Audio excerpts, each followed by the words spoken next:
nggak sih kamu merasa kalau mau deket sama Tuhan itu rasanya syaratnya banyak banget? Kayak harus jadi orang sempurna dulu, harus beres-beres diri, ngerti semua aturan, baru merasa layak. Iya. Ada semacam checklist tak terlihat gitu ya? Betul, dan kadang-kadang di tengah semua kerumitan itu, kita jadi kangen sama iman yang polos, yang sederhana, yang gak banyak mikir. Kembali ke dasar gitu. Nah, hari ini kita mau gali satu kalimat pendek dari Yesus di Matius 19:14. Sumber kita ini kelihatannya simpel banget, tapi ternyata isinya daging semua. Bener. Ini semacam kunci buat ngerti di mana sih seharusnya kita datang ke Tuhan. Jadi tujuan kita hari ini, kita mau bedah bareng-bareng. Apa sih makna sebenarnya di balik kalimat ini? Dan gimana ini bisa total mengubah cara kita memandang iman kita.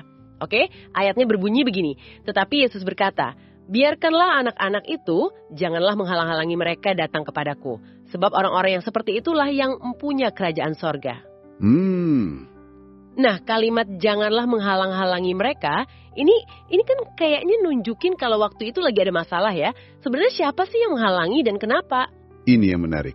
Yang jadi penghalang justru orang-orang terdekat Yesus sendiri, para muridnya. Loh, kok bisa?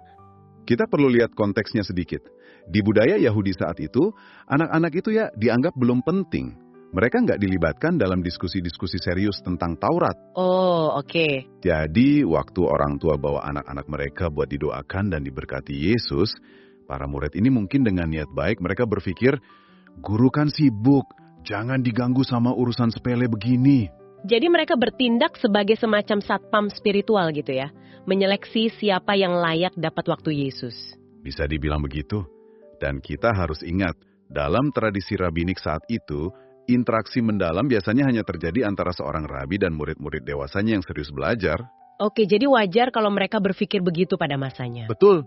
Jadi tindakan para murid itu, meskipun salah, sebenarnya sejalan dengan ekspektasi budaya. Justru tindakan Yesus yang mendobrak kebiasaan itu. Nah, masalah utamanya adalah sikap para murid ini adalah cerminan sempurna dari kecenderungan kita sebagai orang dewasa. Kita? Iya, kita. Kita ini suka sekali menciptakan penghalang. Penghalang? Maksudnya gimana tuh? Kita membangun hierarki. Kita merasa hal-hal dewasa itu lebih penting. Diskusi teologi yang rumit, status kita di komunitas, kesibukan kerja, bahkan mungkin daftar amal kita.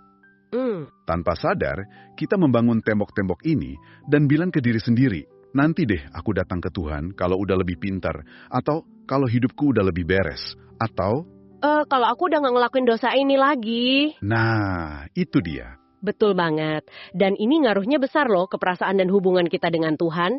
Sikap menghalangi itu, entah dari orang lain atau dari diri kita sendiri, bikin kita merasa gak layak. Iya. Merasa ada jarak yang jauh banget sama Tuhan. Iman yang harusnya jadi hubungan personal yang hangat, malah jadi terasa kayak klub eksklusif. Tepat. Klub eksklusif dengan syarat dan ketentuan berlaku. Dan akibatnya, kepolosan, ketulusan, sukacita dalam beriman itu jadi padam. Jadi hilang ya? Kita jadi terlalu fokus sama syarat masuknya, sampai lupa sama pribadi yang mengundang kita masuk. Inilah masalah fundamental yang sedang Yesus bongkar habis-habisan di momen itu. Oke. Jadi masalahnya adalah kita manusia yang suka bikin-bikin penghalang, sekarang kita masuk ke solusinya. Perintah pertama Yesus kan jelas banget. Biarkanlah anak-anak itu, janganlah menghalang-halangi mereka. Kalau kita terjemahkan ke hidup kita sekarang, penghalang konkret seperti apa sih yang sering tanpa sadar kita bangun? Ini perintah yang sangat aktif loh. Bukan cuma anjuran tapi sebuah komando untuk merobohkan tembok-tembok yang kita bangun. Dan di zaman modern bentuknya macam-macam. Yang pertama, dan ini sering menjebak orang-orang yang suka belajar adalah penghalang intelektual. Oh, ini yang kayak ngerasa harus lulus ujian teologi dulu baru boleh berdoa, ya. Harus ngerti konsep Tritunggal sampai tuntas baru merasa sah jadi orang percaya. Persis. Kita menunda hubungan personal demi pemahaman akademis. Kita berpikir, gimana saya bisa berdoa kalau saya sendiri masih ragu? Padahal Yesus justru bilang, datang saja, bahkan dengan semua keraguan dan ketidaktahuanmu itu. Jadi pengetahuan itu penting, tapi jangan sampai jadi tiket masuk yang kita buat sendiri. Tepat, jangan jadi penghalang. Oke, itu yang pertama. Selanjutnya apa? Yang kedua, Ini mungkin yang paling umum dan kena ke semua orang. Penghalang kesibukan. Jadwal kita padat, tuntutan hidup tinggi. Kita sering bilang ke diri sendiri, nanti kalau kerjaan udah beres baru saat teduh. Atau, nanti deh kalau anak-anak udah tidur baru doa. Nah, ini pasti kena ke banyak pendengar kita. haha, iya kan? Rasanya Tuhan sering dapat sisa-sisa waktu kita, bukan waktu terbaik kita. Kita menempatkan dia di akhir daftar prioritas, seolah-olah dia harus antri menunggu giliran. Benar. Padahal perintah jangan halangi itu menyiratkan sebuah urgensi. Dia mau kita datang sekarang, di tengah semua kesibukan itu, bukan nanti kalau semua sudah ideal. Oke, terus yang ketiga? Lalu yang ketiga, ini mungkin yang paling personal dan menyakitkan, yaitu penghalang rasa malu atau tidak layak. Nah, ini yang paling berat kayaknya. Kita lihat dosa dan kegagalan kita di masa lalu, terus mikir muka mau ditaruh di mana. Tuhan pasti kecewa banget. Betul. Rasa bersalah itu jadi tembok raksasa yang kita bangun sendiri. Tembok yang menghalangi kita lari ke pelukan Bapa yang justru sedang menunggu. Kita lupa ya, kalau Injil itu kabar baik untuk orang berdosa. Justru itu, bukan untuk orang yang sudah sempurna. Kita sibuk menyembunyikan luka kita, padahal dia justru ingin kita datang untuk disembuhkan. Dan yang terakhir? Yang terakhir ini ironis, karena sering terjadi di lingkungan yang sangat religius. Penghalang religiositas. Maksudnya? Kita begitu terjebak dalam aturan, tradisi, ritual, dan daftar boleh jangan, sampai kita lupa esensinya. Iman jadi sekedar performa, bukan hubungan. Doa jadi hafalan, bukan percakapan. Kita menghalangi diri kita dengan peraturan yang kita ciptakan untuk menyenangkan Tuhan. Jadi kalau ditarik benang merahnya, keempat penghalang ini, intelektual, kesibukan, rasa malu, dan religiositas, sumbernya sama ya. Apa tuh? Kita yang mencoba mengontrol akses kepada Tuhan. Kita mau kontrol dengan kepintaran kita, dengan jadwal kita, dengan standar kelayakan kita, bahkan dengan aturan agama kita sendiri. Padahal Yesus justru bilang, lepaskan kontrol itu. Tepat sekali. Coba bayangkan analogi ini. Ada seorang ayah yang sayang banget sama anaknya. Dia merentangkan tangannya lebar-lebar. Oke. Anaknya yang masih balita lihat itu dan mau lari buat meluk ayahnya. Tapi tiba-tiba, seorang pengasuh yang niatnya baik tapi terlalu kaku menahan anak itu. Ditahan. Kenapa? Dia bilang, tunggu dulu, bajumu kotor kena tanah. Tanganmu lengket habis makan kue.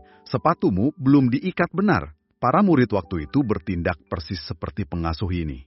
Analogi itu kuat sekali. Dan yang menarik, si pengasuh itu niatnya mungkin baik.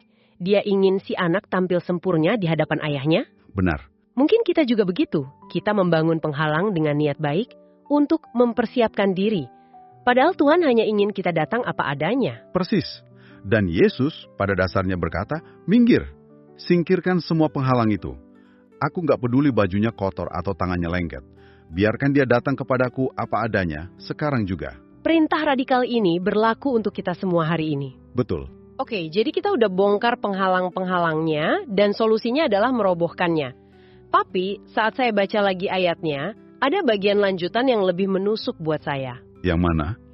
Yesus bukan cuma bilang, biarkan anak-anak datang, tapi dia lanjut bilang, sebab orang-orang yang seperti itulah yang empunya kerajaan sorga. Ini kan berarti standarnya diubah total, fokusnya jadi ke kita. Kita yang harus berubah. Ini maksudnya apa sih? Apa kita harus jadi naif dan berhenti berpikir kritis? Pertanyaan yang sangat penting.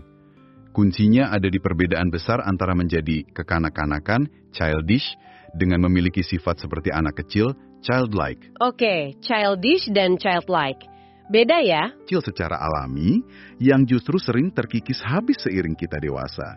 Kualitas seperti apa contohnya? Salah satu kualitas yang paling menonjol dari anak kecil itu kan ketergantungan dan kepercayaan penuh. Maksudnya? Coba deh perhatikan anak kecil. Dia nggak pernah pusing mikirin besok makan apa. Dia nggak cemas apakah bulan depan uang sewa rumah bisa terbayar. Dia percaya 100% orang tuanya akan menyediakan, melindungi, dan menyayangi dia. Imannya pada orang tua itu total, tanpa syarat. Betul sekali. Jadi ini tentang melepaskan ilusi bahwa kita ini pemegang kendali penuh atas hidup kita, ya, dan bersandar pada Dia yang benar-benar pegang kendali. Tepat. Itulah model iman murni yang Tuhan mau dari kita. Bukan kepercayaan buta, tapi sebuah penyerahan total kepada Bapa di surga yang kita tahu jauh lebih bisa diandalkan daripada orang tua manapun. Kita diundang untuk datang dengan iman yang berkata, Tuhan, jujur aku nggak tahu gimana caranya. Tapi aku percaya engkau tahu. Melepaskan ilusi kontrol itu. Wah, itu butuh kerendahan hati yang luar biasa. Dan itu langsung membawa kita ke poin kedua. Kerendahan hati. Oke. Dari ketergantungan itu, muncul sifat lain yang sangat penting ini. Anak kecil itu datang tanpa bawa CV. Dia nggak mencoba bikin orang tuanya terkesan dengan, lihat pa, hari ini aku ranking 1. Atau mah, aku sudah baik loh hari ini, jadi aku layak dapat hadiah. Mereka ya datang saja. Ya, mereka tahu posisi mereka. Mereka tahu mereka kecil dan butuh pertolongan. Datang dengan tangan kosong itu benar-benar kebalikan dari apa yang dunia ajarkan. Di mana-mana kita kan dituntut untuk selalu membuktikan nilai diri kita, menunjukkan pencapaian kita. Tepat. Kerajaan surga adalah milik mereka yang tidak mengandalkan kehebatan diri sendiri untuk bisa masuk. Milik mereka yang datang dengan tangan hampa dan berkata, Tuhan, aku nggak punya apa-apa untuk ditawarkan selain diriku yang berantakan ini. Itu antitesis dari kesombongan spiritual. Persis. Antitesis dari kesombongan spiritual yang merasa sudah cukup baik, cukup tahu, atau cukup suci. Oke, jadi ada ketergantungan total dan kerendahan hati. Ada lagi? Ada. Yang ketiga, dan ini terhubung erat dengan 2 poin sebelumnya, adalah kemampuan untuk menerima. Kemampuan untuk menerima. Betul. Anak kecil itu penerima yang ulung. Kalau kamu kasih dia hadiah, reaksinya itu sukacita murni. Dia nggak akan mikir, wah, hadiah ini kemahalan, gimana cara saya balasnya ya? Atau, apa saya pantas dapat ini? Dia hanya terima dengan gembira. Saya ngerti soal kepercayaan dan kerendahan hati. Tapi kemampuan untuk menerima ini kadang agak sulit dipraktekkan. Bukankah kita diajar untuk berusaha, bekerja keras, dan nggak cuma pasrah? Bagaimana kita menyeimbangkan sikap menerima anugerah dengan tanggung jawab kita untuk bertumbuh secara aktif? Pertanyaan yang bagus sekali. Ini bukan berarti kita jadi pasif dan tidak melakukan apa-apa. Tentu kita harus bertanggung jawab. Tapi ini soal sumber dan motivasi. Sumber dan motivasi. Iya, usaha kita untuk bertumbuh, membaca firman, melayani, menjadi lebih baik. Seharusnya bukan dilakukan supaya diterima Tuhan, tapi karena kita sudah diterima. Oh, dibalik ya logikanya. Betul. Keselamatan dan kerajaan surga itu anugerah hadiah cuma-cuma. Kita tidak bisa mengusahakannya atau membayarnya. Tugas kita adalah menjadi seperti anak kecil. Membuka tangan dan hati kita untuk menerima hadiah itu lebih dulu, dengan sukacita dan syukur. Oke. Dari rasa syukur itulah muncul kekuatan untuk berusaha dan bertumbuh, bukan dari rasa takut atau cemas karena merasa belum layak. Jadi, menjadi seperti anak kecil itu bukan tentang kemunduran intelektual, tapi justru sebuah kemajuan spiritual yang luar biasa. Ini tentang menumbuhkan kembali kepercayaan, kerendahan hati, dan kemampuan menerima yang mungkin sudah lama terkikis oleh kedewasaan, sinisme, dan kesombongan kita. Persis. Ini adalah sebuah undangan untuk kembali ke esensi iman. Sebuah hubungan yang didasari oleh cinta dan kepercayaan, bukan transaksi atau daftar performa. Oke, jadi setelah kita bedah semua ini, rasanya jelas sekali ya. Masalahnya adalah kecenderungan kita untuk membangun penghalang-penghalang dari pikiran kita, kesibukan kita, rasa malu kita, bahkan aturan-aturan kita sendiri. Dan solusinya ternyata ada 2. Pertama, secara sadar dan aktif meruntuhkan semua penghalang itu. Dan kedua, yang lebih sulit adalah menumbuhkan hati seperti seorang anak yang percaya total, rendah hati, dan selalu siap menerima. Benar. Pertanyaannya sekarang, apa artinya semua ini bagi kamu yang sedang mendengarkan? Artinya, ayat ini adalah undangan yang sangat radikal untuk menyederhanakan iman kita. Ini bukan soal menurunkan standar intelektualmu, tapi justru tentang meninggikan standar kepercayaan dan kerendahan hatimu. Wow. Ini adalah pengingat yang indah bahwa akses kita kepada Tuhan tidak ditentukan oleh seberapa dewasa, pintar, atau suci kita menurut ukuran kita sendiri. Akses kita hanya ditentukan oleh satu hal, seberapa tulus kita mau datang kepadanya, apa adanya, saat ini juga. Apa adanya? Ada yang bilang pintu kerajaan surga itu rendah. Kita harus menunduk dalam kerendahan hati untuk bisa masuk. Sebagai penutup, mungkin ada satu pemikiran yang bisa kamu bawa hari ini. Coba deh, luangkan waktu sejenak, mungkin nanti malam sebelum tidur, dan tanyakan pada diri sendiri dengan jujur. Penghalang apa sih yang paling sering aku bangun antara aku dan Tuhan? Pertanyaan yang bagus. Apakah itu kebanggaanku karena merasa sudah tahu banyak? Apakah itu ketakutanku karena merasa tidak cukup baik? Atau mungkin kerumitan yang aku ciptakan sendiri yang membuat doa terasa seperti beban? Dan setelah kamu menemukannya, coba ambil satu langkah kecil saja untuk datang kepadanya seperti seorang anak hari ini. Langkah kecil. Iya. Mungkin hanya dengan doa yang sangat singkat dan jujur. Tuhan, ini aku datang. Mari terus belajar dan bertumbuh bersama. Tuhan Yesus memberkati.